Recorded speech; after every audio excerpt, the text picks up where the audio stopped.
Hello, everybody. Tuesday, November 15th, 2022. I almost didn't remember my day of the week, the date that it was, and the year, so off to a good start. Today's video is hopefully just a quick pick-me-up for anybody that needs it, because sometimes you need a pick-me-up in life. I highlighted a few stories, screenshots, real screenshots from the Linchpin community, ones that kind of get me fired up, so I figured I'd share them with everybody. I do this every now and then, and it usually gets a very positive response, and so we'll keep it going. Also, my entire family is sick. It's super annoying. And the amazing thing about having 5 members of your family, right, is of course everyone doesn't get sick at the same time. It hits one person, they're sick about 7 to 10 days, and then just when they're recovering, the next person gets it for about 7 to 10 days, and then the next. So for it to pass through the whole family is anywhere from a 35 to 50 day process. So it's really cool. I think I'm nearing the end of mine right now, thank goodness. I still got a little bit, and my wife is now picking up the baton and she's getting sick. So good stuff. All right, let's dive right in. The first cool story is from Layla T, who says, "This is tiny but meaningful victories. Today I logged my 50th workout with Linchpin, but that's not even the good part. When I first started, I could barely hang from a pull-up bar for 3 seconds. I'm pretty heavy and my grip is shameful. I obviously can't do a pull-up, or even the scap pull-ups that are in the warm-up are absolute torture. But today's warm-up had both scap pull-ups and kip swings. I did them in one shot, and I can feel my scap pull-ups getting much stronger. I actually feel the elevation and the descent. I know this sounds ridiculous to most people, but honestly, this is a huge step forward for me. Getting stronger and more capable every day, progress slowly but surely." I like that one a lot because this is a woman out there who is nowhere even near a pull-up, right? Just scap pull-ups and feeling a little bit of rise and descent is a huge victory for her, but so often you can just think of who gets a lot of screen time, right? It's somebody whose deadlift went from 550 to now it's 575, which is super cool, don't get me wrong, but you forget that there are people on step 1 of their fitness journey too. And quite frankly, the first few steps of your fitness journey are the most difficult and probably need the most support and celebration, all that stuff. So I like that story a lot. Next one is from Beth M. Beth says, "This is called Not for Time or Kinda for Time, Infinitely Scalable." Beth says, "Making up yesterday's workout today, and all I've actually been doing is sitting on my bench in my gym trying to psych myself up for a less than 10-minute workout. But instead, I'm basically just lamenting as to how when I was 25 years old and always had energy to work out, etc., etc. Deep breath. Doing the workout slowly is better than not doing the workout at all. Repeat. Thanks to everyone for saying this so often. It plays in my head on days like today." So yeah, right? Some days you wake up, you just feel it, ready to tear the head off of a lion and just go to war with everybody. Limitless energy.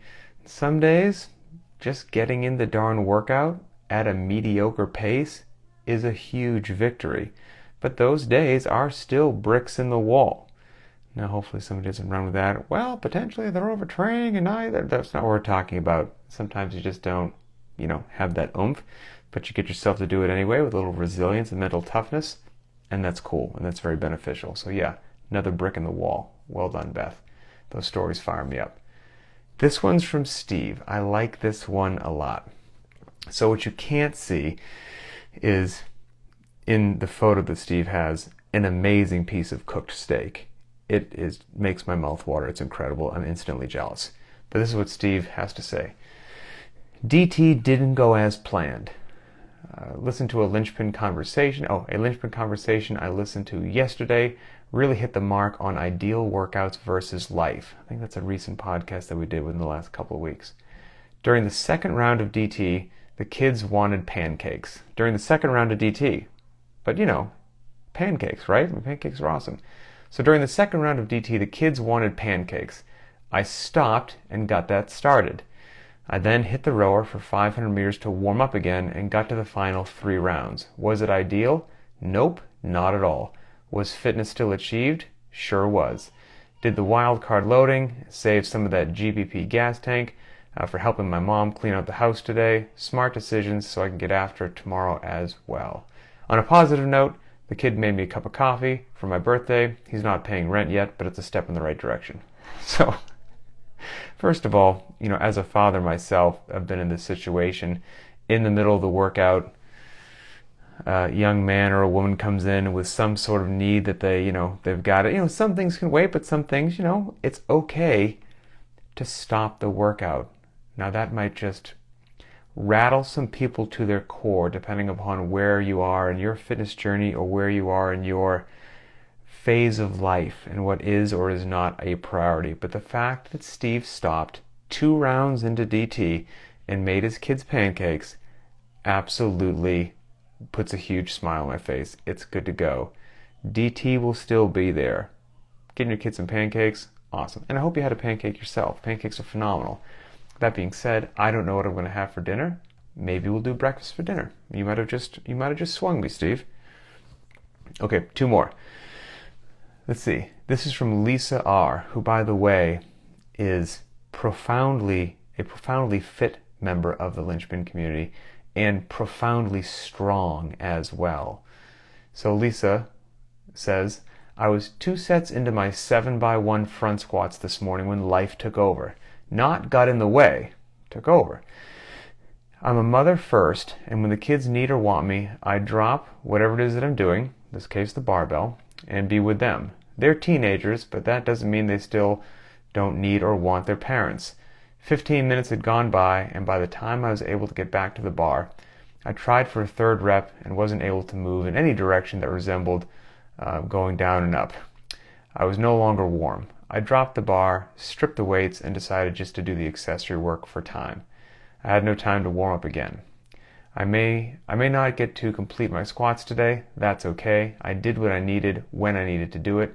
I don't always get to do the workout I want in the time frame that I want, but I'm always able to do something. Life comes first. It was a great morning.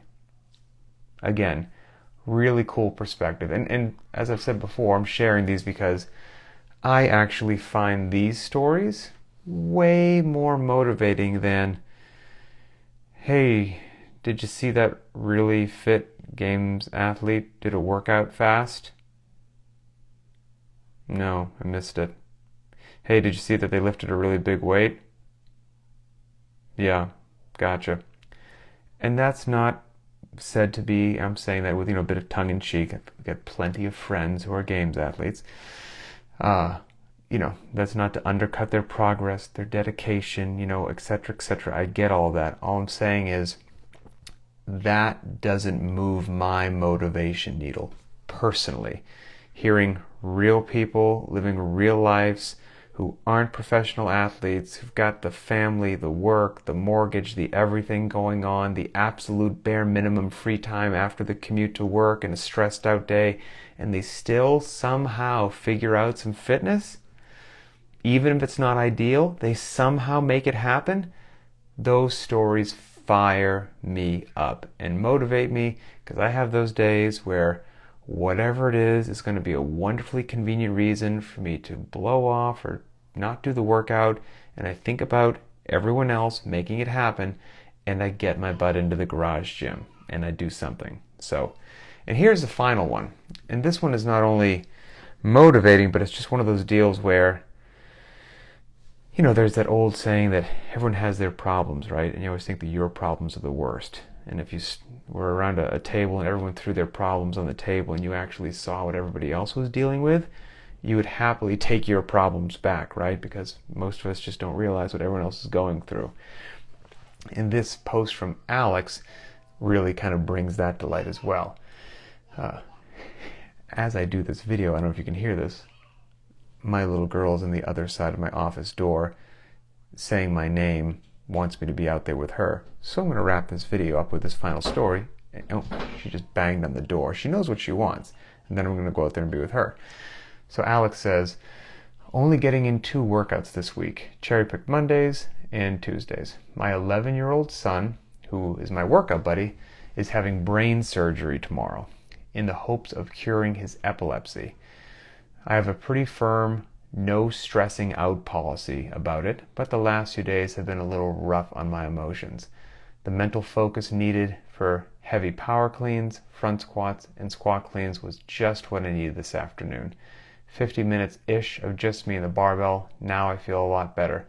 And when 3 in the morning comes tomorrow and I have to pop up, get out of bed, and head for DC, I'm going to be very glad that I took this time. Bonus, got a 2-rep max front squat PR. So you want to talk about dealing with real things in real life and real stress and still somehow taking some time for yourself, both physically and mentally. What Alex just posted there is more than I would ever hope that anyone has to deal with. Now, that post from Alex was a little bit ago. I've been saving it, and I can say that he has since updated us, and the surgery was a success for his son. I believe they had to now just continue to monitor him to see what happened, but the surgery in and of itself was a success. So that was good to hear. So again, real stories from real people living real lives with no joke responsibilities and making fitness happen. The workout does not need to be perfect.